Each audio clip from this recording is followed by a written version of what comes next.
All right, Falcons and the Jets also playing tonight in East Rutherford.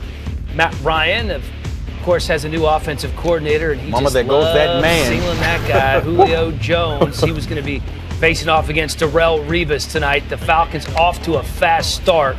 Ryan, fullback, Colin Mooney. go get it. Pick your legs up. Come on, run them over. There it is. Fullback love, baby. Mooney probably used to doing more marching than running. He's a rookie from Army. Here's Ryan again. This time looking for Julio in the end zone. Couldn't hook up with him there. Revis, though, called for defensive holding. Take another look. I love this matchup. You got elite versus elite. I don't care if this is the preseason or not. Both of these guys were gassed up for this matchup, and you really saw the best of their best going up against each other. Teron Ward running in for the 4-yard touchdown. Falcons up 7-0.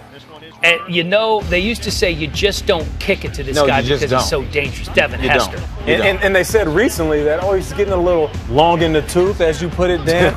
But you know what? People don't lose that are really fast. They never lose their speed. And he's going to be fast for a long time. So if you kick it to him, be prepared for stuff like that to happen.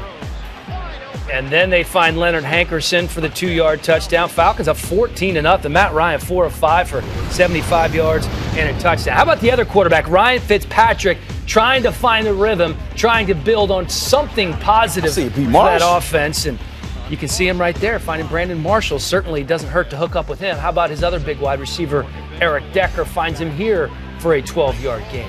They have some big receivers on the outside. My only concern is what type of speed do they have screaming down the field? They have a lot of possession receivers. Oh, there's 15 showing a little speed there for a 30-yard pickup. Fitzpatrick talking to Brandon Marshall on the sideline. He's like, I'm going to just need you to pass me the ball a little bit more, man. All right, if you want to win, give the ball to B. Marsh. Chris Ivory going to help him win, too.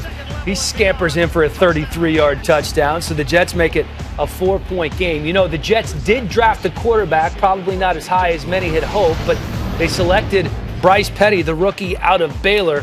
Had a pretty solid night, finds Wes Saxton for a 15-yard gain. You know, all the reports are that he's not ready to play yet, but the rook looked okay. Yeah, he's not ready to play yet. He's going against backups. But I tell you one thing, you cannot doubt this kid's arm talent. I mean, the ball comes out like fire. Yeah.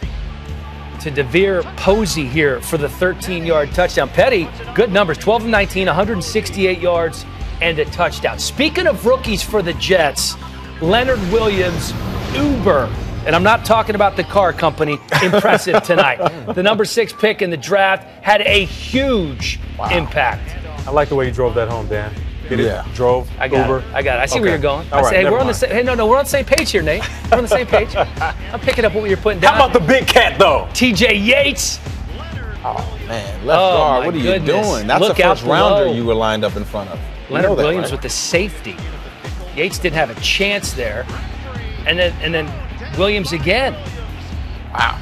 5 tackles, 1.5 sacks, and a safety. They were calling him the best defensive player in the draft. He looked like it tonight. Yes, he did. Well, you look at his size, but what's important to focus on is his footwork. At that size, that weight, he's able to maneuver in small spaces, utilize his hands well, and there's still room for growth. That's the scary part.